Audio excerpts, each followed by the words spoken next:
Hi, welcome to session 3 in the human journey.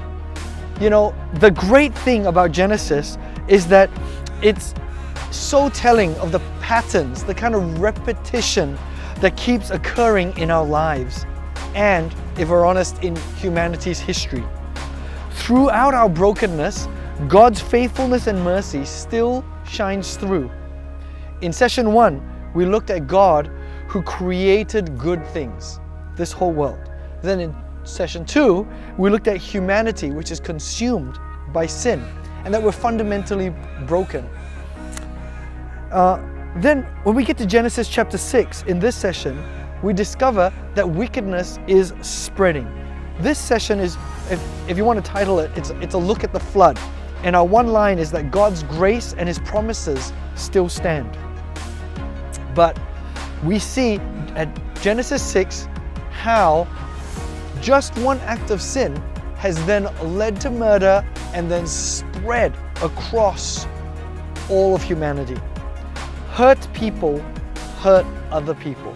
And wickedness doesn't just fiddle away and die, it spreads. I love how these epic stories land as well on individual people. It grounds it in real humanity. So we're not just talking about sweeping nations and the like. We're going to learn about Noah today. So maybe the world is getting darker, especially in this season of Genesis. But what we discover is it is not everyone. It is still possible, like Noah, to choose God and to do what He says. We meet Noah here, and God asks Noah to trust Him. It's a really big ask. They haven't seen rain, they don't know what a global flood is, and chances are they've never even built an ark this size. But we see God still giving mankind another hope. It's revealing of the kind of faithfulness and character that God has. Even though it's a big ask, He says, come on, why don't you trust me again? God's choice of Noah was an act of grace, and Noah responded with obedience, and he modeled a faithful response to God. Because of that, God makes a covenant with Noah. What a brilliant covenant. At the end of the flood, you see the rainbow, which we still have today. You know, what we see in the flood is that God kind of resets everything. It's flood, right? It covers the whole earth with water. When was the last time that happened? It reminds us of Genesis 1 verse 2, when the earth was, when water covered the face of the earth. It's like this beginning of another pattern. What will humanity do with another chance to get it right? Are we not all aware that in our own lives, God gives us multiple opportunities again and again, even though we fall? It's so telling of the pattern of our lives, but also of the kind of God He is. In Luke 17, verse 26 to 27, it says, "Just as it was in the days of Noah, so will it be in the days of the Son of Man.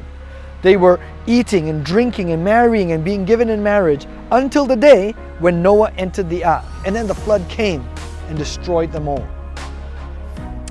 Or Peter says in 2 Peter 2 verse 4 to 10. Let me just read verse 9.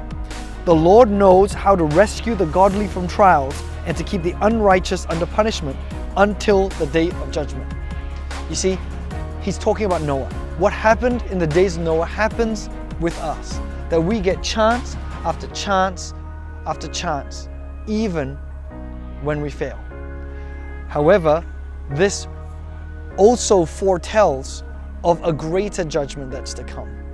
That God is showing Himself to be the kind of God who does not tolerate sin, who gets separated from us, or we get separated from Him because of sin. If session 1 was about God, and session 2 was about mankind's brokenness, session 3 is about God's grace. That the flood, however destructive it was, is actually a symbol of God's promise to give mankind another chance. I just want to end this session, if I could, and talk a little bit about a phenomenon that I've noticed in Christianity, just as a pastor growing up. I grew up as a Christian, whereas my wife, Mayanne, grew up not a Christian. And the two of us, we've discovered this kind of phenomenon in humanity, I guess, or in our lives. Especially if you grew up as a Christian, or if you've been a Christian for a long time, there's a phenomenon of not much grace. Really, this is what happens. You grow up thinking you're pretty good. You haven't done any of the major bad sins or anything like that. And you think, oh, I'm pretty good. So you expect everybody to be good, and you don't extend them that kind of grace. My wife, on the other hand, she grew up understanding how good God was in redeeming her.